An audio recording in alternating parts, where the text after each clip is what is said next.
Hey everyone and welcome back. In today's video we'll be discussing about the Network ACL. So let's look into some of the important pointers for Network ACL. The first one is Network ACL are stateless in nature. The second one is they operate at the subnet level instead of the instance level like the security group. So this can be understood with the diagram here. So you have a EC2 instance here, and the security group is basically associated with the network interface card which is attached to the EC2 instance. So the security group is operated at the instance level. However, when you talk about Network ACL, they do not operate at the instance level, they operate at the subnet level. Now a specific subnet can contain hundreds of instances, and one rule in Network ACL will affect all the 100 instances which are associated with a specific subnet. Now, third important pointer is that all subnet in a VPC must be associated with a Network ACL. So generally, whenever you create a new VPC, automatically AWS will create a default Network ACL for you. And the fourth one is by default, the Network ACL contains full inbound and outbound as allowed. So these are the default Network ACL which gets generated when you create a VPC. So let's go ahead and understand the use case on why Network ACL proves to be important. So let's say that you have a company XYZ and it is getting a lot of attack from a random IP which is 128.190.12.32. Now the company has more than 500 servers and the security team has decided to block that specific IP in firewall for all the servers. Now how can you go ahead and achieve the goal?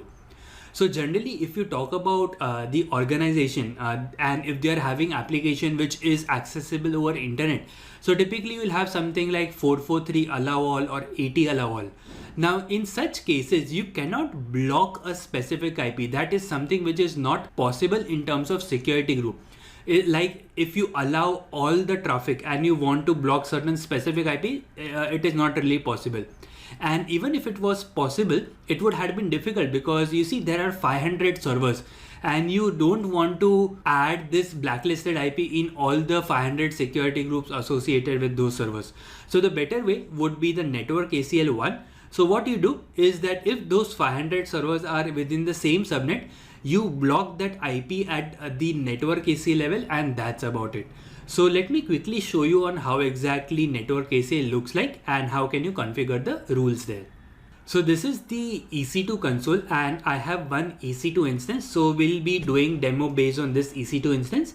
And if you look into this EC2 instance, it has the public IPv4 and within the firewall rule, it has allowed 80 and 22 on 0000. All right. Now, let's say that I want to block only one IP from accessing my port 80 on the EC2 instance. It is not really possible with the help of security group. So we need to take the route of Network ACL. So in order to access Network ACL, we need to go to the VPC console and let's select one VPC. So this is the VPC where our EC2 instance is currently created. Now within here, if you go a bit down under the security, you have a Network ACL and there is one Network ACL which is created and it has the value of default is equal to yes. That means this is the default Network ACL which is created, and this Network ACL is associated with the 6 subnets which are part of VPC.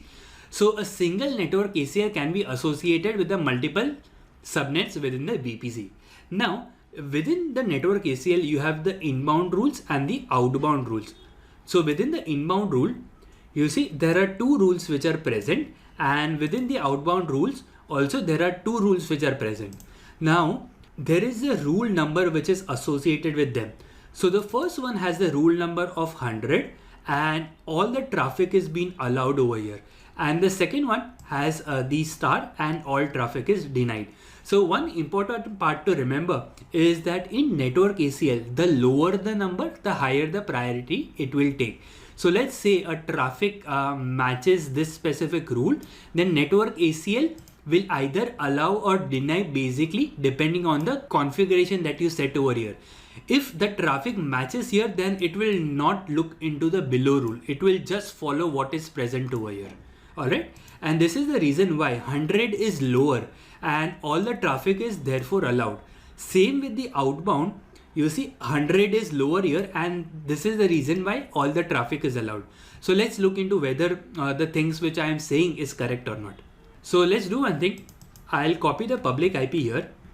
So I'm in my CLI and let's try to ping this specific EC2 instance.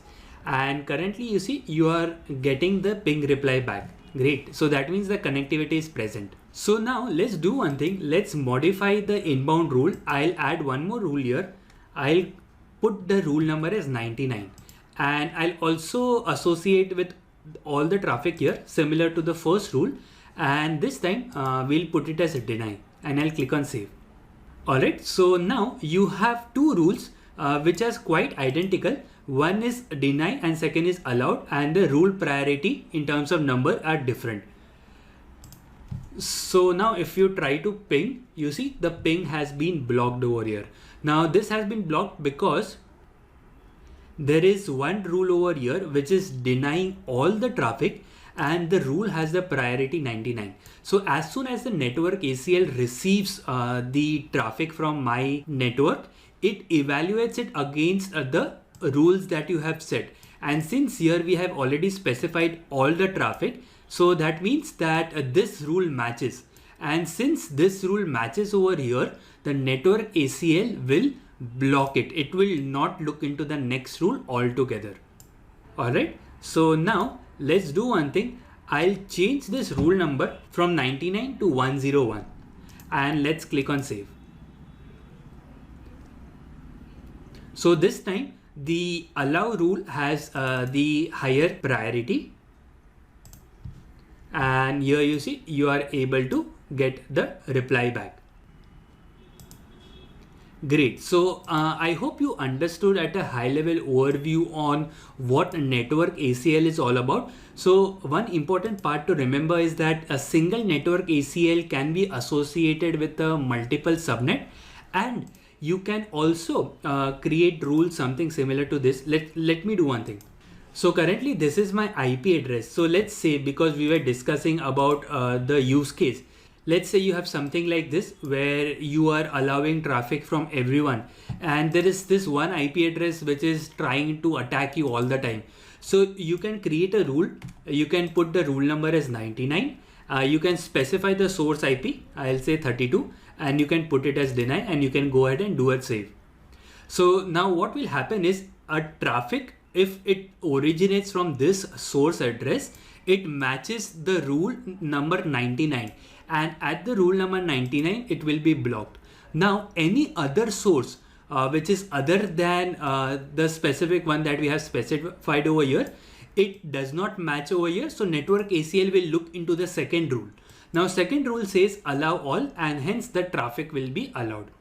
So this is the high level overview about the network ACL. Do remember that by default, when you create a network ACL, it will have allow all. However, when you create a custom network ACL, let me actually show you this. So let's go ahead and create a network ACL. I'll call it as kplabs-custom. Now you can associate a network ACL with a VPC. Let me do a create here. Alright, so this is the custom network ACL. And within the custom network ACL, you see by default, the rule is deny. Same for inbound and same for outbound. And if the network ACL is default, like you have not created in a custom way, then it will have allow for all. So that's the high level overview about the network ACL. I hope this video has been informative for you, and I look forward to see you in the next video.